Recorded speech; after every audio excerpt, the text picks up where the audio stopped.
Olá! O vídeo de hoje é sobre Hamlet ou Hamleto, do Rodrigo Lacerda.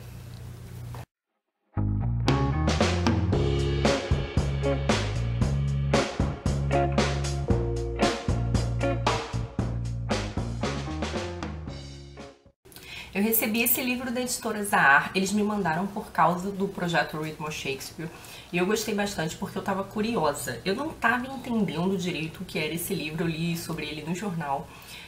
Depois eu vi a resenha da Gisele, e aí eu fiquei entendendo e fiquei curiosa.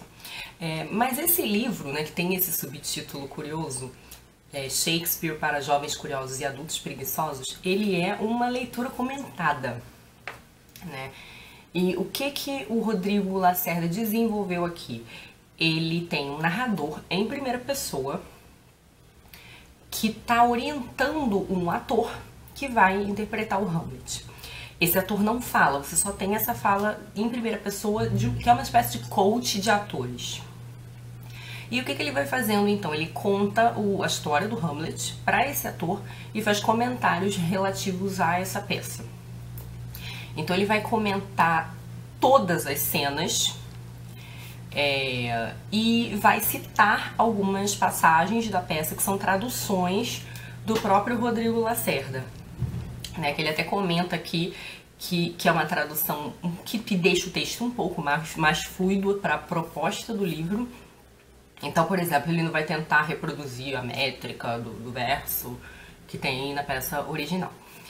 E então aqui ele vai tomar como base o texto clássico do Hamlet, que é uma compilação de versões do Hamlet, de diferentes versões, né? Quando a gente diz que lê o Hamlet, a gente lê essa peça enorme, né? Que encenada demoraria quase 4 horas, mas que na verdade reúne diferentes versões que a Companhia do Shakespeare montou e publicou. Então a gente lê esse texto que tem todas as falas de todas essas versões, né?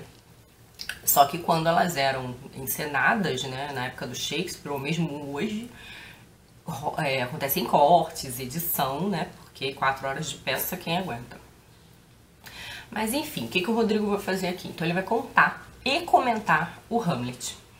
Mas ele faz isso de um jeito muito original, porque ele usa um tom meio zombeteiro, né? Então é como conversar sobre Shakespeare na mesa de bar, assim, sabe? Então ele faz piada.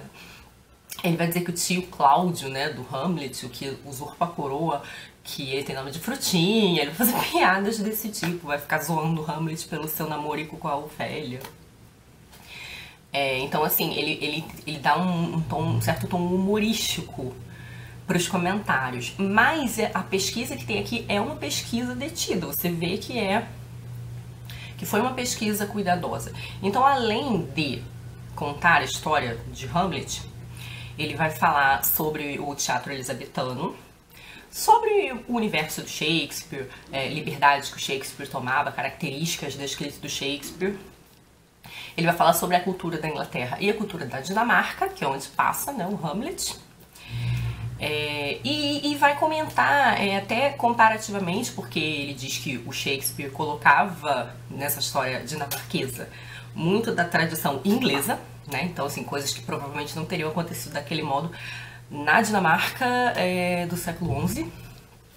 E ele vai citar alguns teóricos famosos que falam do Hamlet, né? Então ele vai fazer comentários sobre falações do Harold Bloom, até dando uma alfinetada, né? Dando uma criticada. Vai falar da Bárbara Leodoro, vai falar do A.C. Bradley. Vai fazer também, então, um passeio pela crítica especializada. Mas eu acho o mais legal aqui são as curiosidades relativas a peças, que foi o que eu mais gostei. Por exemplo, a Ofélia, numa determinada cena, ela dá buquê de flores diferentes para os personagens quando ela tá louca, né? A Ofélia, que era uma personagem que quase não falava quando tava sã, assim que ela fica louca, ela se torna eloquente. E numa cena, assim, bem pungente, ela dá flores diferentes para diferentes personagens. E aí ele vai dizer todo o significado dessas flores, né? Então, ele vai, por exemplo, explicar expressões idiomáticas que a gente perde ou pela diferença de idioma mesmo, né, de língua, ou pela distância temporal ou pelas duas coisas. Isso é muito interessante. E algumas inconsistências, né? Porque Hamlet é um texto muito enigmático. Ele tem algumas pontas soltas e ele tem algumas falas muito ambíguas. Então ele vai tentar explicar um pouco essas falas, ele vai tentar explicar algumas inconsistências, como o fato de que Hamlet é um jovem a maior parte da peça. E no final, quando ele está conversando com um coveiro sobre o crânio do Yorick, o coveiro dá a entender que o Hamlet tem 30 anos e todo mundo fica assim meio... Hã? Como que esse cara tem 30 anos? Ele é praticamente um adolescente chorão gótico. Inclusive, o Rodrigo Lacerda vai dizer assim, tipo, Hamlet, você é um gótico. Vai fazer essa piadinha.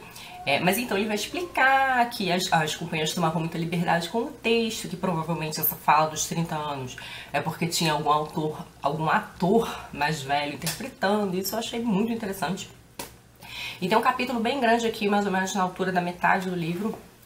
Bem grande não, mas um capítulo maiorzinho, onde ele vai falar do surgimento da história do Hamlet, né? Então, qual a origem, que outros Hamlets surgiram antes do Shakespeare, vai falar do misterioso Hamlet que Thomas Kidd teria escrito, né? O Thomas Kidd, que era um dramaturgo bem famoso da época do Shakespeare, então especula-se que ele escreveu um Hamlet também.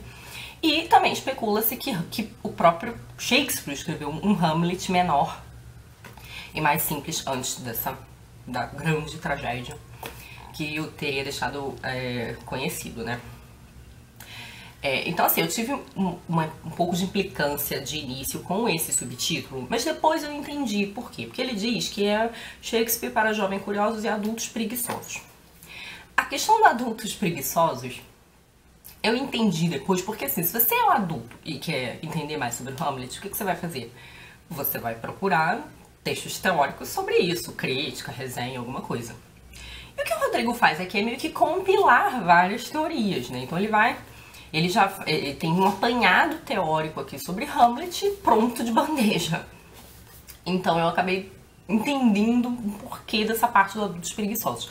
Dos jovens curiosos, acho que também tanto por essa coisa mais prática de estar tudo reunido aqui, mas também pelo tom mais bem-humorado, zombeteiro, né, de conversa.